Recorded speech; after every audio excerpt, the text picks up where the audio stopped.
좀 답답한 게요. 한국은행이 뭔가 계속해서 돈을 푸는 방식을 썼기 때문에 자 경제가 성장하면 통화량이 느는 게 자연스럽습니다. 우리나라가 올해 성장했습니까? 못했죠. 간단하게 이제 외국에서 볼 때 생각하는 거죠. 야 쟤네들 돈을 엄청 찍었네. 성장도 못하는 애들이. 야 그러면 이거 워낙 휴지되는 거 아니야? 돈을 찍을 거면 환율을 포기해야 됩니다. 환율을 지키려면 저는 돈을 덜 찍어야 된다고 봐요. 그 둘 중에 하나를 해야 되는데 양쪽의 떡을 다 먹고 싶은데 능력은 안 돼요. 오늘의 플러스, 미국발 관세 정책이 외환 시장에 미칠 영향, 이것을 살펴보겠습니다. 박종훈 지식경제연구 소장 모셨습니다. 어서 오세요. 네, 안녕하세요. 박사님, 정말 의외였습니다. 트럼프가 당연히 중국의 관세에 엄청나게 때릴 줄 알았는데 가장 우방이라고 할 수 있는 캐나다와 멕시코에 25% 관세를 먼저 부과했어요. 네. 아니 동맹국이자 이웃 국가에게 먼저 때리는 이유 뭡니까? 일단 중국의 우회 수출 기지로 멕시코와 캐나다가 아주 적극적으로 활용되고 있었는데 사실 중국산 제품에 대해서 예를 들어서 태양광 패널 같은 경우는 바이든 행정부에서도 중국산만은 절대 안 돼라는 원칙을 갖고 있었어요. 특히 그중에서도 신장에서 만든 건 인권을 탄압한 위구르족을 탄압한 그런 태양광 패널이니까 중국산 수입하면 안 된다라는 규칙이 있었는데 그걸 우회할 수 있는 중요 기지가 보통 이제 베트남, 말레이시아 이런 나라도 있었지만 또 다른 미국에 아주 가까운 우방이었던 나라 멕시코와 캐나다도 그 역할을 했거든요.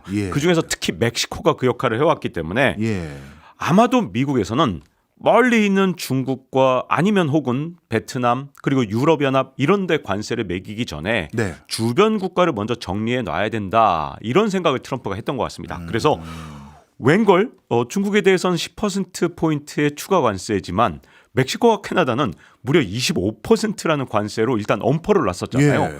이 모든 것은 중국을 향한 일종의 디딤돌을 하나씩 놓아가는 과정이 아닌가 이렇게 보여지거든요. 그렇군요. 어찌 보면 중국 제품이 미국에 들어오는 경로들 중에서 빈틈이 있었는데 그걸 메꾸는 조치가 이번 캐나다와 멕시코의 25% 관세 부과한 조치였다. 이렇게 이해하면 되겠네요.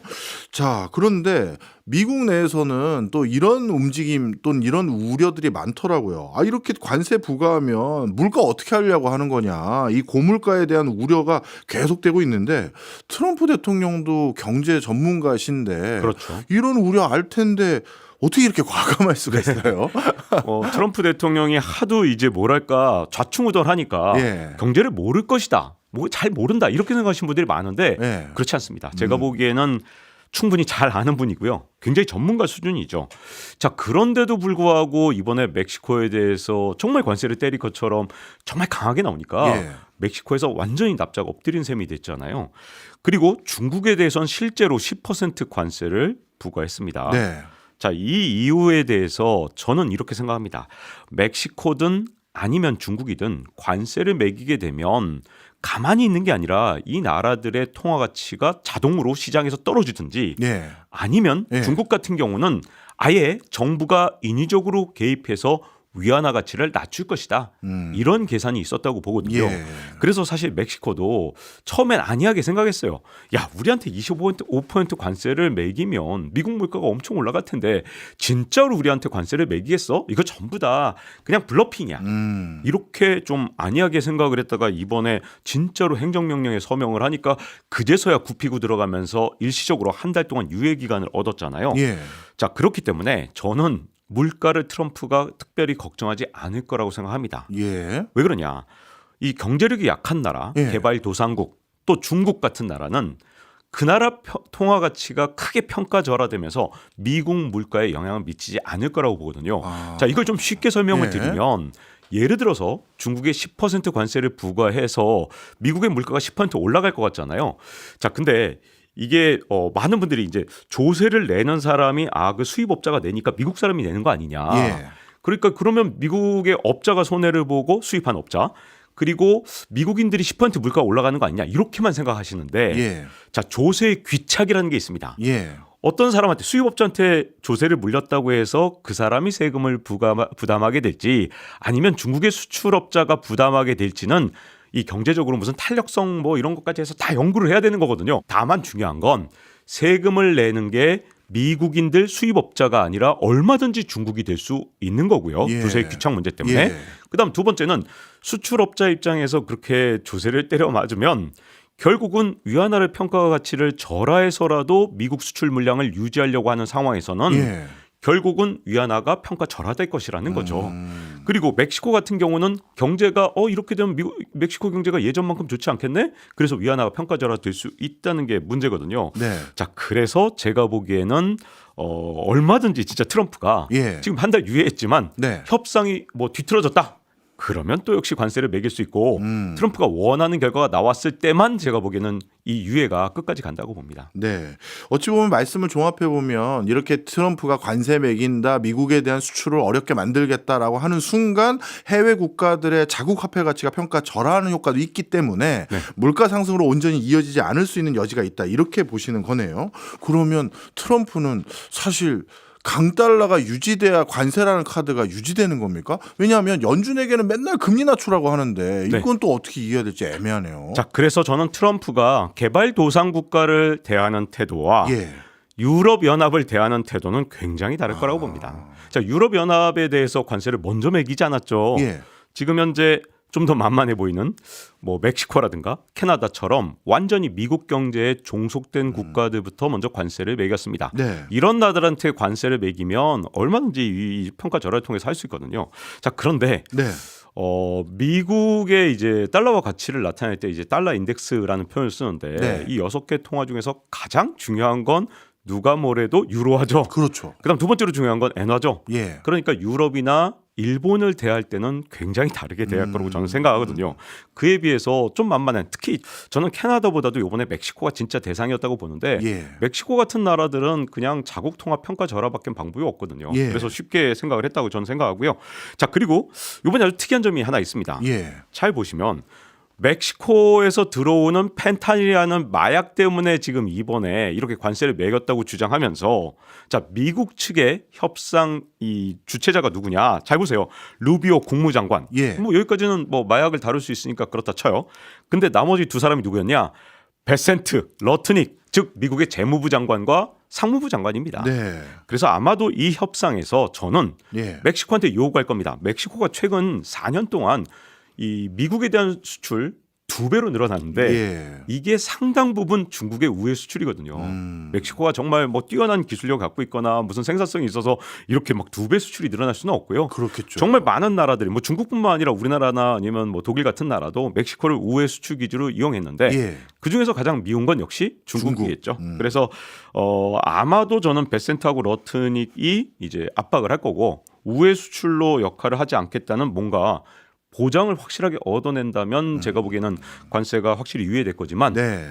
그걸 멕시코가 보장하지 않는다? 그러면은 여전히 관세 카드가 살아있는 거죠. 왜? 멕시코에 대해서는 관세를 아무리 물려도 제가 보기에는 미국 물가를 바로바로 자극하는 효과보다는 제가 보기엔 절반 이상을 혹은 3분의 2나 4분의 3 정도는 이 멕시코의 패소와 평가 절하를 통해서 충분히 이게 상쇄가 될 거라고 보기 때문에 이 똑똑한 진짜 경제를 잘하는 트럼프 대통령 입장에서는 양쪽 다 좋은 거예요. 니들이 알아서 중국의 우회 수출로를 포기하던가. 네. 그럼 멕시코 경제 그래도 안 좋아지겠죠. 네. 아니면 관세를 매길 테다. 이렇게 한 달 동안 시간을 벌었죠. 그다음 그렇네요. 두 번째는요. 예. 지금 25% 관세를 일률적으로 다 매기겠다고 했는데 예. 한 달이란 시간 정도면 이제 목록을 만들 겁니다. 예. 이제 미국 경제에 타격을 주는 건 뭐지? 미국 경제에 전혀 타격을 주지 않는 건 뭘까? 내가 관세를 물려봤자 미국 물가를 하나도 올리지 않는 게 뭘까? 요거 이제 목록 만들 시간 한 시간을 만든 거죠. 예. 한 달 동안 만든 거죠. 그래서 저는 멕시코가 지금 굉장히 어려운 협상에 지금 들어가 있다. 왜냐하면 이건 트럼프는 관세를 매겨도 큰 문제가 없기 때문에 예. 한마디로 멕시코가 진짜 사면 초과라고 할 수 있죠. 네. 이 트럼프가 어떻게 보면 취임 초반부터 관세 카드를 계속 들고 나오기 시작하면서 전 세계 외환 시장도 이제 요동치기 시작했는데요. 그 과정에서 우리나라 환율 걱정하는 분들이 너무 많더라고요.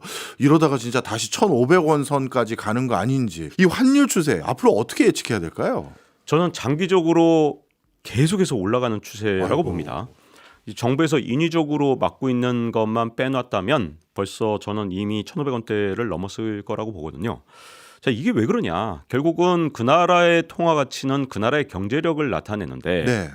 우리나라가 최근에 사실은 새로운 성장 동력을 만드는데 투자한 게 없잖아요. 그렇죠. 우리가 항상 보면 82년, 83년에는 반도체에 목숨 걸고 진짜 뛰어들어서 반도체 강국을 만들어냈고 99년, 2000년에는 우리나라 인터넷 강국 만든다 그래서 진짜로 이렇게까지 놀라운 성장을 하지 않았습니까? 예. 근데 이제 차세대를 이끌어갈 다음 동력이 뭔지는 누구나 다 알죠. 네. AI라든가 바이오 쪽이라든가 이런 쪽입니다. 네. 근데 우리나라에서 지금 그런 새로운 신규 투자가 일어나지 않고 있거든요. 자, 일단 정부가 마중물을 만들어야 되는데 전혀 만들지 않고 있습니다. 네. 그다음 두 번째는 기업들이 투자해야 되는데 지금 글로벌한 이 해외 환경의 변화 때문에 겁먹어서 투자를 못하는 것도 있고요.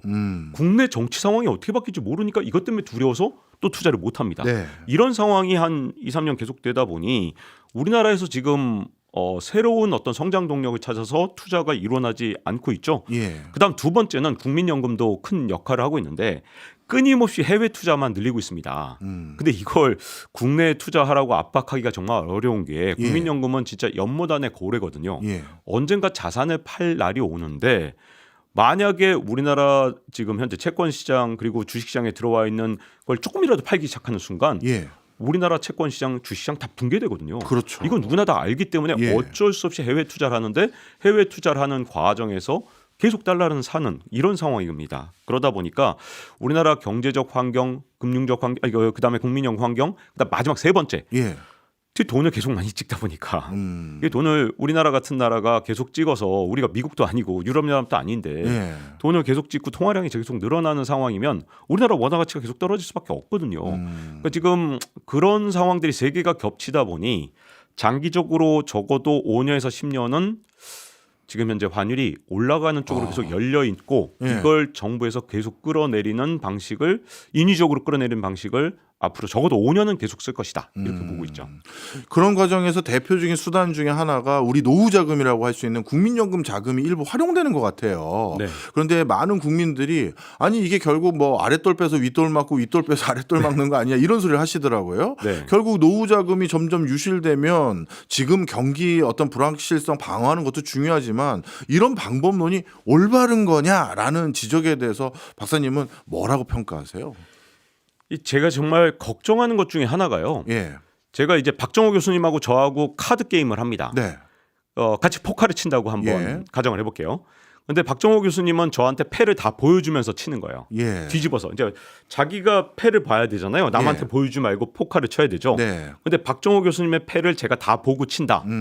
그러면 이 포카는 뻔하죠. 제가 무조건 이기겠죠. 그렇죠. 지금 현재 국민연금이 딱 그렇게 하고 있는 겁니다. 아. 왜냐하면 자 이게 지금 저도 이제 댓글 볼 때마다 좀 안타까운데 국민연금이 이렇게 환율에 개입하는 걸 옹호하는 정부 관계자나 예. 아니면 여기에 옹호하는 경제 전문가 일부가 자꾸만 이렇게 얘기를 해요. 만들어놓은 준칙이 있다. 예. 국민연금이 이렇게 조건이 되면 발동해서 이걸 환해지를 하도록 만들어놓은 조건이 있고 그 조건대로 발동된 거다.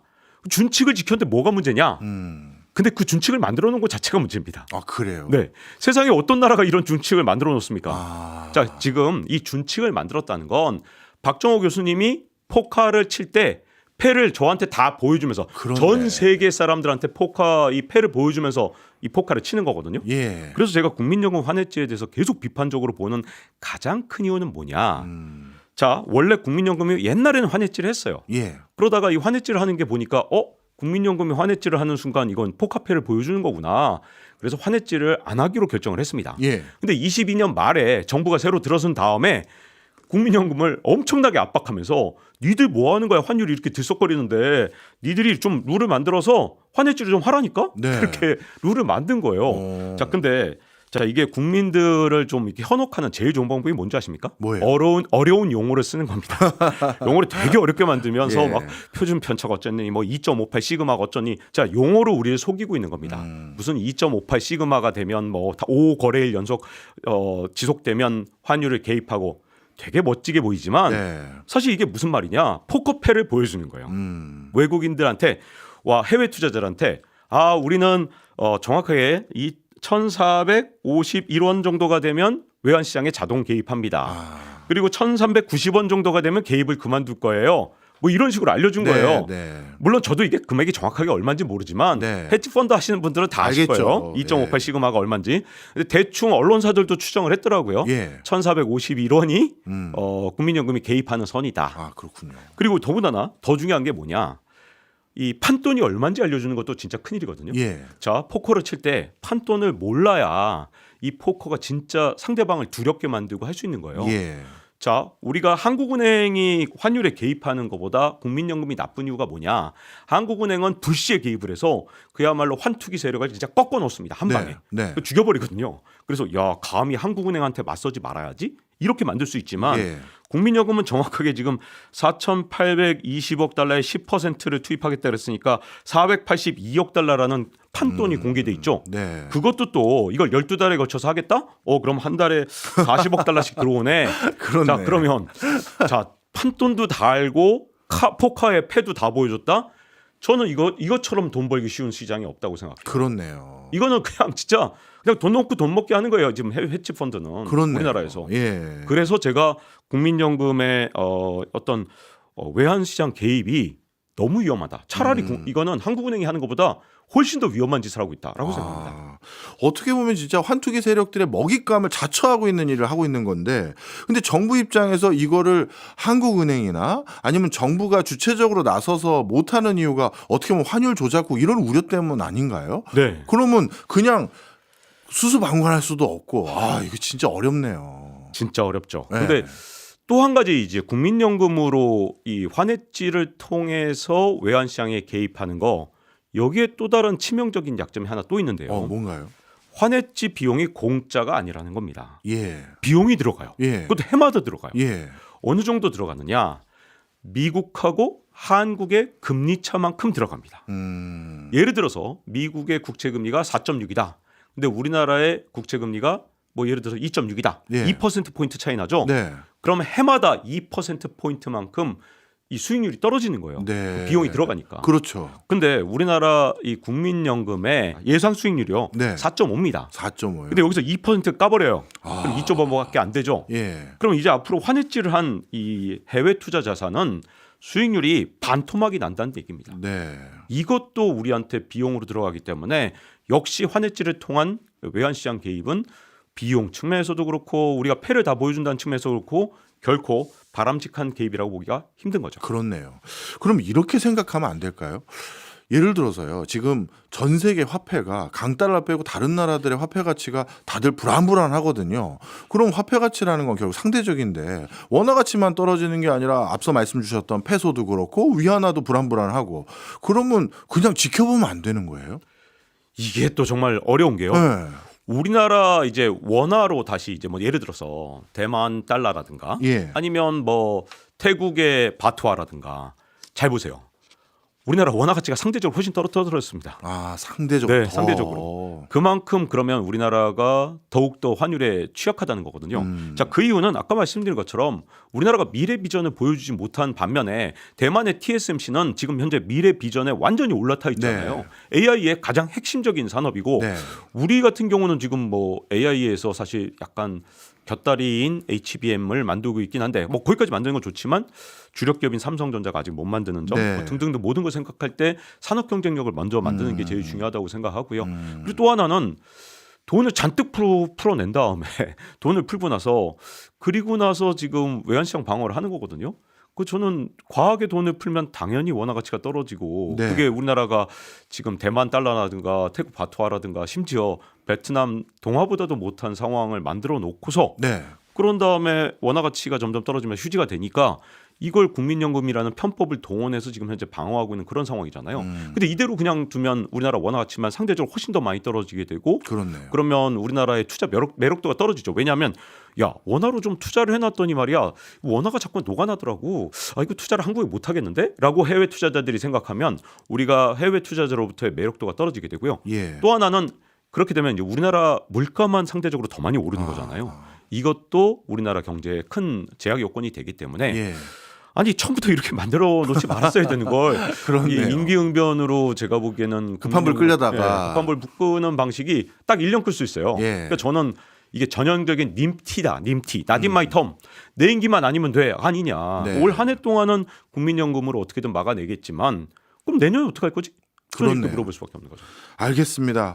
박사님이 그럼 이렇게 질문 드려볼게요. 사실 우리나라 경제를 위해서는 환율의 변동폭도 좀 안정감 있게 줄이고 그리고 기업들이 어느 정도 감내할 수 있는 선에서 연착륙적인 변화라고 해야 될까요? 올라가더라도 좀 서서히 올라가게끔 유도하면서 환율 시장에 좀 우리가 적극 개입하면 그냥 직접적으로는 제일 좋을 것 같은데 그걸 못하고 막 국민연금을 옆구리 찌르고 하는 게 이 환율 조작국에 대한 우려 때문일 것 같은 생각도 일부 있는데 도대체 환율 조작국에 지정되면 무슨 불이익을 받는 거예요? 일단은 미국에서 정상적으로 우리가 알던 대통령이 취임을 했다. 예. 그럼 환율 조작국이 될 가능성은 제가 보기에는 없다고 생각해요.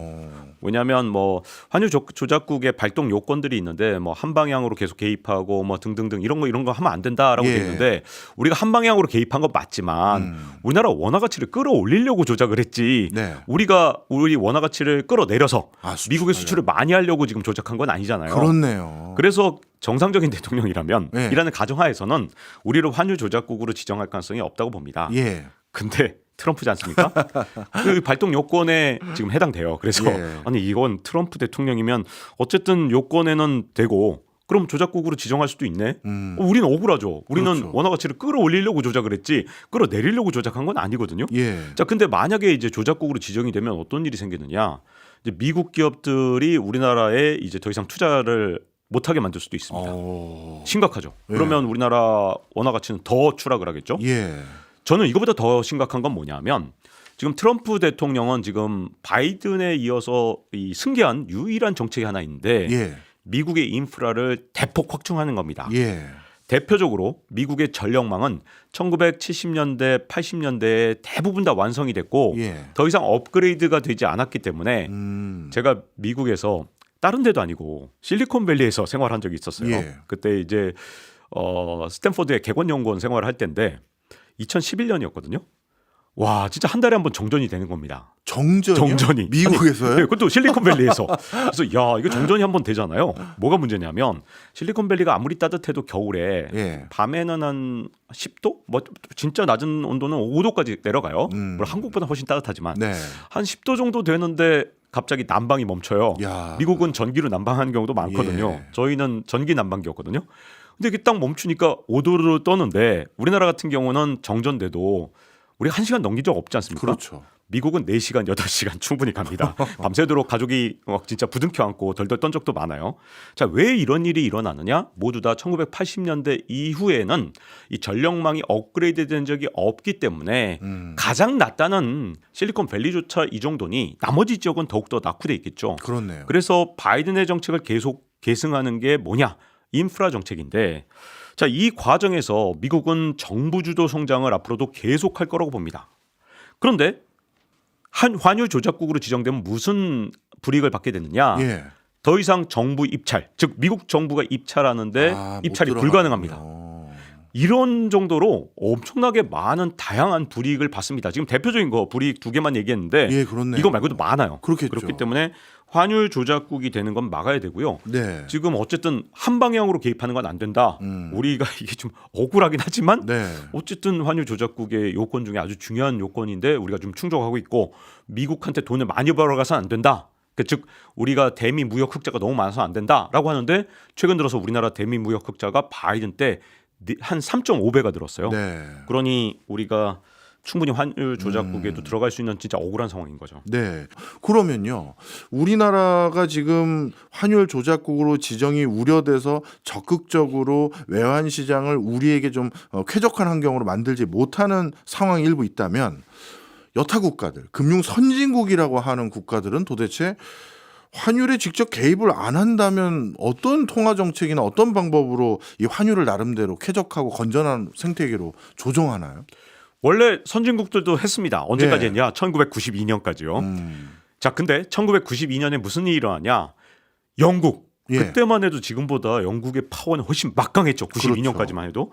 근데 그 막강한 나라 영국의 파운드화를 굴복시킨 남자가 하나 있죠. 소로스라고. 소로스. 자, 소로스한테 진짜 쓴맛을 봤습니다. 영국처럼 그때만 해도 금융 세계 2위였는데 그런 나라의 파운드화가 소로스한테 굴복을 당한 이후에 외환 시장이라는 건 영국조차도 자기들 마음대로 조작을 할 수가 없구나. 예.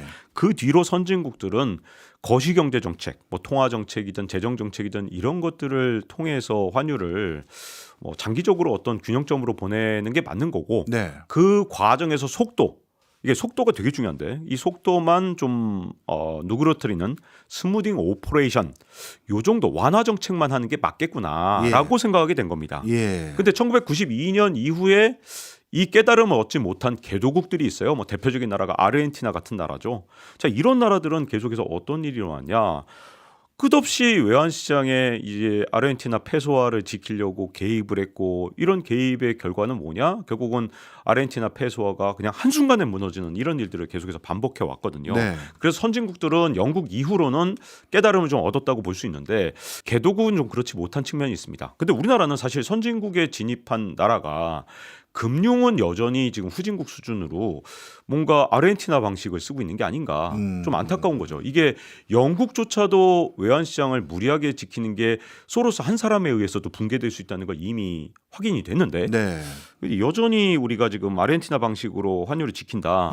자기 임기 때만 지킨다 그러면 우리나라가 선진국의 여력을 갖고 있으니까 가능하겠지만 이게 2, 3년까지 지키는 건 거의 불가능하거든요. 네. 그래서 저는 장기적으로는 지키지 못할 거다. 올해 한 해 동안도 굉장히 어려움이 있을 거고 예. 그 다음엔 더 어려울 것이다. 이렇게 생각하고 있습니다. 그렇다면요. 어떻게 보면 이제 환율 시장이라는 것을 우리가 어떻게 보면 유지 관리하기 위해서 대외적인 변수는 어떻게 할 수 없다 하더라도 앞서 말씀 주신 것처럼 통화량이 계속 늘고 있다면서요. 네. 그럼 이거는 우리나라 어떻게 보면 발권력은 우리 거니까 이 통화량 느는 것만이라도 좀 줄이거나 아니면 통화량을 좀 줄이기 위한 노력들 이거는 못 하는 겁니까? 아니 이게 정말 좀 답답한 게요. 예. 한국은행에서 금리 동결했다 그러면서 물가가 걱정되고 환율이 걱정돼서 뭐 동결했다 이렇게 말을 해놓고 잘 보면 시장 금리는 엄청 내려와 있어요. 예. 23년 말보다 지금 시장 금리가 거의 뭐 1.5% 이상 내려왔거든요. 예. 기준금리는 안 내렸습니다. 왜 이런 일이 일어났느냐?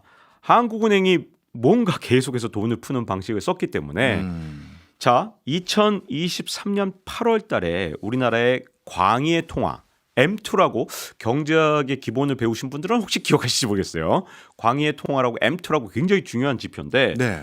요게 전년 대비 증가율이 8월 달에 2.2%였어요. 2.2%. 예. 근데 올해 11월 달 이 광의의 통화 M2 증가율이 몇 퍼센트였냐? 6.4%였습니다. 3배로 늘었어요. 예. 자, 경제가 성장하면 통화량이 느는 게 자연스럽습니다. 오히려 통화 당국이 이거 갖다 긴축을 해서 경제를 망가뜨리면 안 되죠. 예. 경제가 성장할 때는 이게 늘리는 게 맞는데 우리나라가 올해 성장했습니까? 못했죠. 네. 그 성장률은 2%밖에 안 되는데 광의의 통화는 6.4%를 늘려놨단 말이에요. 자, 그러면 간단하게 이제 외국에서 볼 때 생각하는 거죠. 야, 쟤네들 돈을 엄청 찍었네. 성장도 못하는 애들이. 야, 그러면 이거 워낙 휴지되는 거 아니야? 이 해외에선 그렇게 생각할 수밖에 없거든요. 예. 자, 근데 기준금리는 낮추지 않았는데 왜 이렇게 갑자기 M2가 늘어났지? 그러니까요. 이런 생각이 들잖아요. 네. 자, 이렇게 M2를 늘리는 방법, 갑자기 시중에 막 돈을 마구 뿌리는 방법은 예. 한국은행이 기준금리를 낮추는 방법도 있고요. 예. 공개시장 조작이라는 것도 있습니다. 그중에는 예를 들어서 뭐 RP를 매입해서 유동성을 공급한다든가 수만 가지 방법이 있어요. 예. 이런 방법을 다 쓰고 있다는 거예요, 지금 한국은행이. 그러니 기준금리 안 낮췄다라고 생색을 내고 있는 사이에 네. 웬걸 시장금리는 진짜 대폭 내려왔습니다. 그러니까 기준금리 안 낮춰다는 건 완전히 제가 보기엔 생색만 낸 거예요. 자, 그러면 어떤 문제가 생기느냐? 계속해서 우리나라의 원화 가치는 도전을 받을 수밖에 없는 거죠. 예. 성장도 못하는 애들이 돈만 찍었네. 예. 이게 진짜 주는 신호가 정말 크기 때문에 제가 보기에는 이런 거시경제 정책을 둘 중에 하나로 저는 가야 된다고 봐요. 뭐 한국은행 고충을 좀 얘기하겠습니다. 예. 좀 한국은행은 그럼 뭐 진짜 바보라서 이렇게 한 거냐? 그렇지 않죠. 한국은행은 일종의 정책 패키지를 선택한 겁니다. 예. 통화량이 이렇게 2023년처럼 뭐 2.2%밖에 늘지 않았다. 그랬더니 네. 경기가 불황이 오는구나. 예. 24년에 경기를 좀 좋게 만들려니까 어떤 방법이든 유동성을 마구마구 지금 시장에 막 뿌렸죠. 예.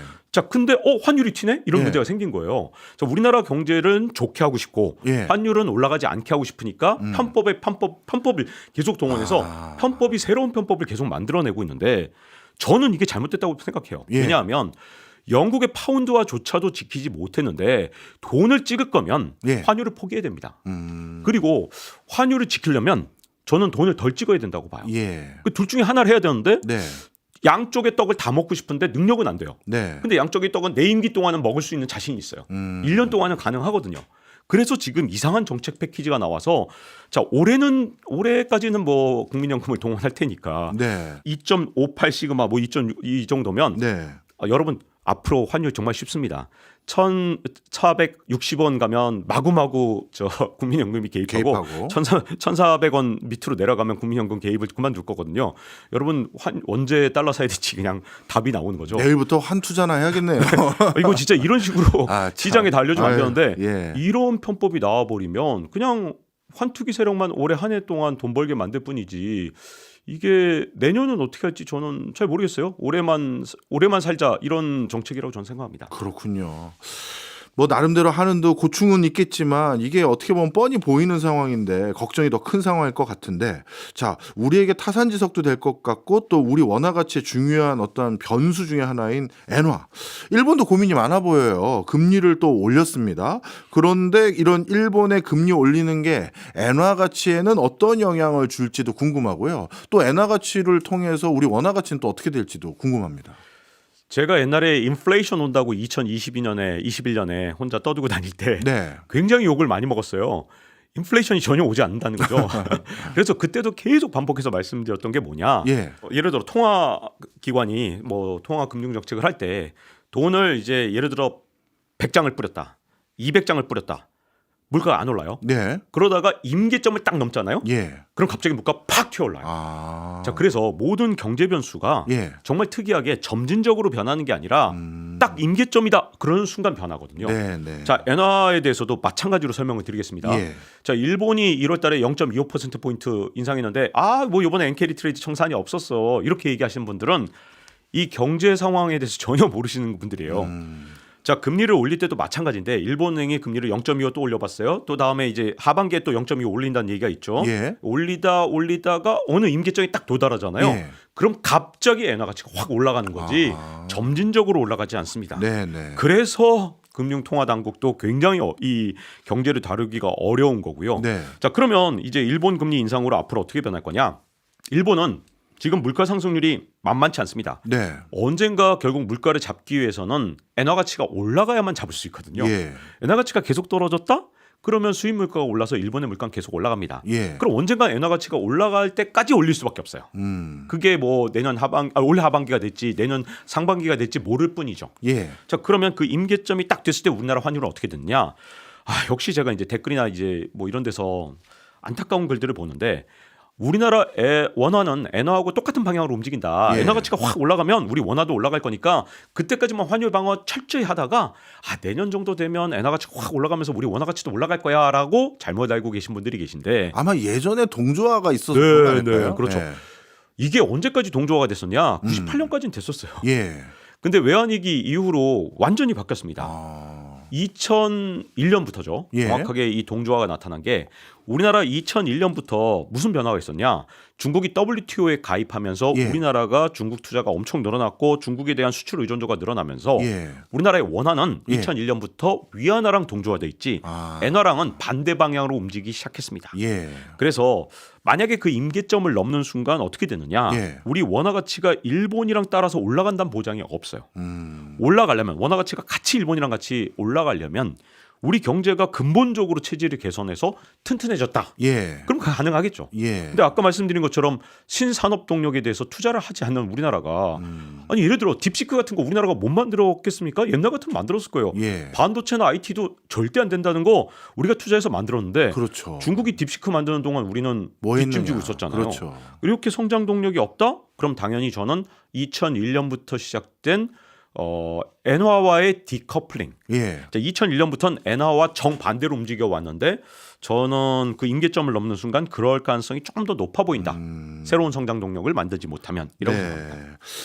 이야, 정말 외환 시장도 너무 급변해서 어떻게 이제 우리가 대응해야 될지 이제 많은 분들이 기업 차원에서도 개인 차원에서도 고민이 많을 텐데요. 일단 앞서서도 말씀 주셨지만 이 변화의 속도만 조금 늦춰도 대응 여력을 갖출 수가 있는데, 그렇다면 이런 여러 가지 변수들이 복합적인 상황에서 우리 경제가 조금 대응력을 갖출 수 있는 외환 시장의 연착륙, 뭐 속도를 좀 늦출 수 있는 방법, 이런 시나리오는 없어요?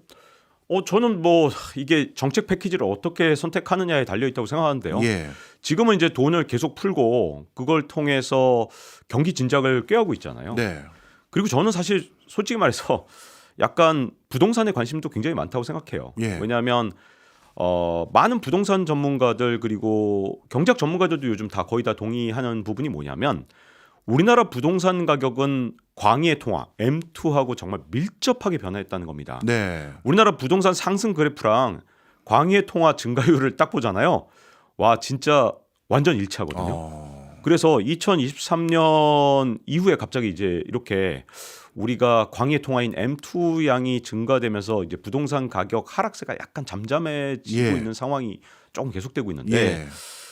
자 그러면 이제 우리가 지금 현재 굉장히 어려운 상황에 처한 건 맞거든요. 예. 그렇다고 제가 부동산 가격이 하락했을 때 우리나라 경제가 멀쩡할 거라고 생각하느냐? 그렇지도 않아요. 예. 그러다 보니까 지금 우리는 정책 패키지를 지금 이제 고민해야 되는 거죠.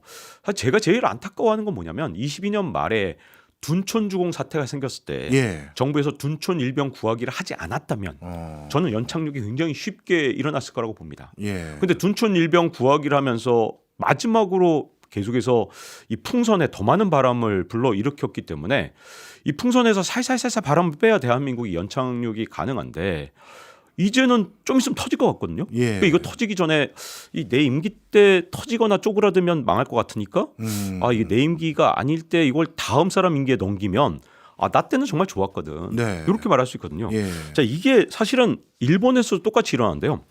1986년부터 87년까지 일본에서 이제 재무상을 했던 사람이 있는데 이 재무상을 했던 사람이 일본 경제 버블을 이끌었던 사람이에요. 예. 돈을 엄청나게 풀었습니다. 여러분들도 예. 아시다시피 일본이 85년부터 88년까지 버블이 엄청났잖아요. 그렇죠. 86년, 87년 사이에 재무상을 하면서 버블 경제를 일으켜서 일본 경제를 망하게 한 사람이 있는데 네. 이 사람이 91년에 총리를 했던 거 아세요?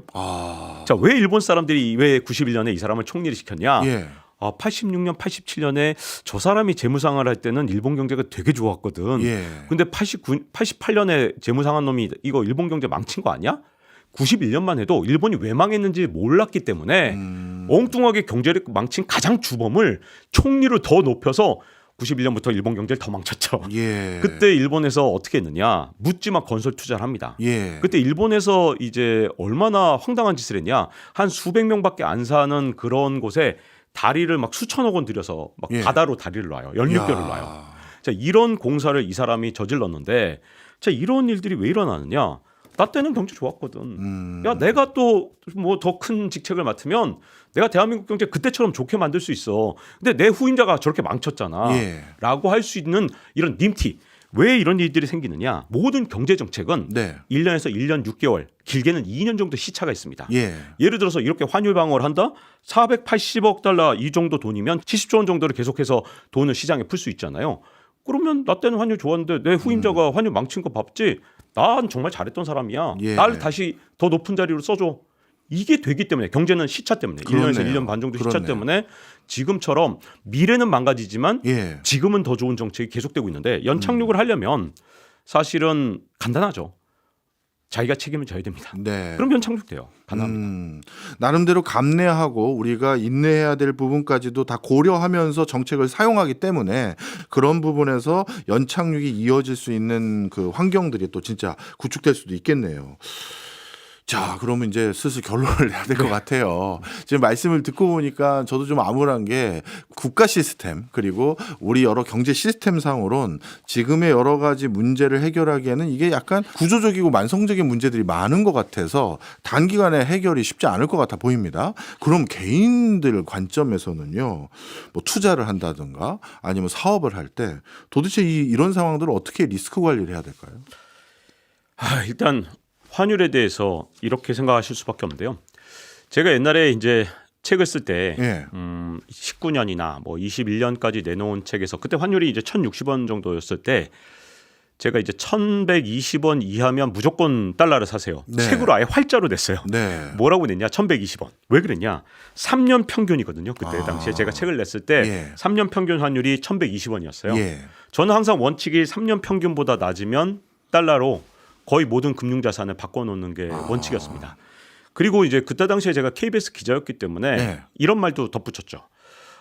이게 이제 외화를 사라 그러니까 저도 약간 마음에 부담이 있잖아요. 그렇죠. 우리 한국에 투자해야지. 네. 근데 당시에도 이제 외환 당국이나 이런 데서 자꾸 이제 이런 환율 시장이나 이런 데 문제를 일으키니까 저는 개인적으로 이런 생각이었습니다. 그때 당시에 환율이 이렇게 낮을 때 많은 분들이 이렇게 달러를 사놓으면 나중에 환율이 이제 지금처럼 1,460원 뭐 이렇게 왔다 갔다 할 때 이제 달러를 팔잖아요. 그럼 외환 시장이 자동으로 안정되잖아요. 그래서 저는 KBS 기자로서도 충분히 말할 수 있다. 공영방송 기자로서도 이게 애국이다. 옛날에 네. 금모으기 운동이라는 뭔가 이제 개인의 이득을 포기한 일종의 금모으기 운동이었다면 네. 지금은 여러분들이 환차 이익도 누리시고 달러에 이렇게 달러 자산으로 주식 투자하시고 그다음에 미국 단기 국채 투자하시면 우리나라보다 훨씬 금리 높으니까 네. 그렇게 투자하시고 계시다가 환율이 높아지면 달러를 파세요라고 지금까지 5년 전부터 계속 같은 주장을 해왔는데 문제는 올해 제가 네. 이제 1,460원, 70원 왔다 갔다 하네요. 이제 달러를 파세요라고 말할 수 없게 지금 정부가 정책을 쓰고 있다는 거예요. 그래서 안타깝게도 지금 정부하고 이제는 국민이 따로 놀 수밖에 없는 상황을 정부가 만들고 있는데 네. 이제는 이게 좀 저도 참 죄송스러운데 이제 개인의 이득을 위해서는 국민연금에 대한 헤지펀드의 전략과 똑같이 가져갈 수밖에 없는 것 같습니다. 왜냐하면 지금 뭐 2.58 시그마 이 어려운 용어 이게 1,451원이면 개입한다 이런 말인데 그러니까 제 생각에는 환율 개입을 어디까지 하느냐 한 1,300원 후반까지는 개입하거든요. 네. 그러니까 원래는 3년 평균 환율이면 저는 달러를 사라라는 원칙이었는데 그게 1,320원 정도 돼요. 네. 1,320원 쉽게 내려가지 않을 것 같거든요. 그래서 국민연금이 지금 개입하는 원칙에 따르면 1,300원대 혹시 후반이라도 1,300원대로 떨어지면 네. 달러 자산을 통해서 해지를 해두는 게 원화만 갖고 있는 것보다는 훨씬 위험을 관리할 수 있다고 봅니다. 네. 그리고 달러 자산의 수익률이 꽤 높아요. 왜냐하면 우리나라 정기예금 금리보다 미국 국채 단기 국채 장기 국채는 저는 그렇게 좋아하지 않거든요. 단기 국채 금리가 저도 이제 단기 국채 배당 분배금을 받고 있는데 한 4.7% 좋네요. 네네. 그래서 그런 식으로 해지를 해두면 만약에 정부 정책이 이제 뭐 통하면 뭐 할 수 없지만 예. 그분들이 손해 볼 수도 있지만 만약에 틀렸을 때는 아마 리스크를 분산하는 정도일 거고요. 옛날에는 굉장히 많은 자산을 바꿔놓는 걸 말씀드렸지만 지금은 워낙 환율이 올라가 있기 때문에 일부를 해지해 두면 네. 혹시 정부 정책이 저도 이제 정부 정책이 통해서 네. 정부의 주장이 맞길 바라지만 네. 그게 안 됐을 때 해지를 좀 해둘 필요가 있다고 봅니다. 네. 국민연금 관계자의 말에 따르면 하고 이제 예. 언론사 기사들에 나왔어요. 어떤 분이 말씀하셨는지 몰라도 예. 5년쯤 뒤면 우리 원화 가치 이제 올라갈 수밖에 없다. 이렇게 말씀하셨어요. 예. 이거 왜 이렇게 말하지 아십니까? 왜요?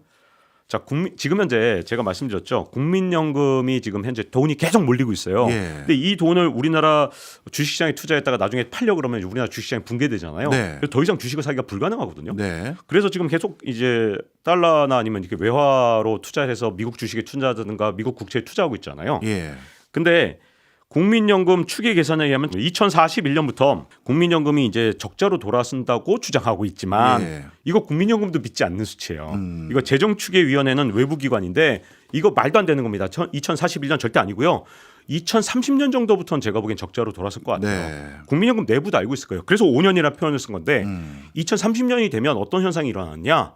국민연금이 개혁되지 않은 상태에서 2030년이 되면 달러 자산부터 먼저 팔 겁니다. 네.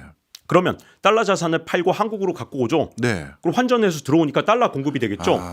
그래서 그러면 원화 가치가 올라간다고 주장하시는데 예. 저 이 주장이 틀렸다고 봅니다. 왜요? 왜냐하면 국민연금이 투자한 자산보다 우리나라의 미래 성장 동력이 현재 약화되는 게 훨씬 빠르기 때문에 2030년이 됐을 때 국민연금 달러 자산 팔아서 들어오는 돈으로 원화 가치가 올라가는 효과보다 한국 경제의 성장 동력이 약화된 게 더 빠르거든요. 예. 물론 뭔가 정부의 태도가 바뀌어서 AI에 진짜 획기적으로 한 50조 원 정도 투자를 한다든가 뭐 이런 식으로 바꾼다면 네. 대한민국 원화가 이렇게 망가지지 않겠지만 예. 아직까지 아무것도 안 하고 있기 때문에 예. 저는 2030년에 이렇게 계속 나간다 그러면 국민연금의 달러 자산을 파는 순간이 온다 하더라도 국민연금 그 고위 관계자 말과 달리 그때 아무리 달러 자산을 팔아도 쉽지 않을 것이다라고 생각하기 때문에 개인적으로는 본질적으로는 대한민국의 성장 동력을 다시 되찾는 정말 정책적 전환. 아니 82년에 반도체 강국 만들고 99년에 이런 IT 강국 만들었던 이런 도전을 왜 2025년에 못하는 것이며 네. 중국조차 딥시크를 만드는 이 생태계를 만들어냈는데 네. 직원 겨우 200명이라고 하잖아요. 그렇죠. 점점 이게 사실로 드러나지 않습니까? 딥시크가 예. 처음에는 완전 거짓말일 것이다 그랬다가 적어도 반은 사실이네. 네. 그럼 400명으로 동원했을지 모르지만 어쨌든 대충 사실이잖아요. 예. 그럼 지금부터라도 더군다나 딥시크가 아론 모델을 다 공개했는데 예. 이 모델만 갖다 써도 우리가 AI 강국을 도전할 수 있는데 지금 왜 손 놓고 있는지 저는 이해가 안 가거든요. 네. 그래서 성장 동력을 만들지 못하면 저는 달러화 자산을 통해서 리스크를 분산하는 게 앞으로 굉장히 중요하지 않을까. 그건 2030년대에도 일치할 거라고 봅니다. 네. 국가가 가장 큰 위기였을 때는 국가에게 바람직한 의사결정의 방향과 개인의 가장 바람직한 의사결정 방향이 달라졌을 때인데 점점 우리나라가 그렇게 되는 게 아닌지 걱정이 많이 되는 상황인 것 같습니다. 알겠습니다. 지금까지 박종훈 지식경제연구소장이었습니다. 오늘도 많이 배웠습니다. 고맙습니다. 감사합니다.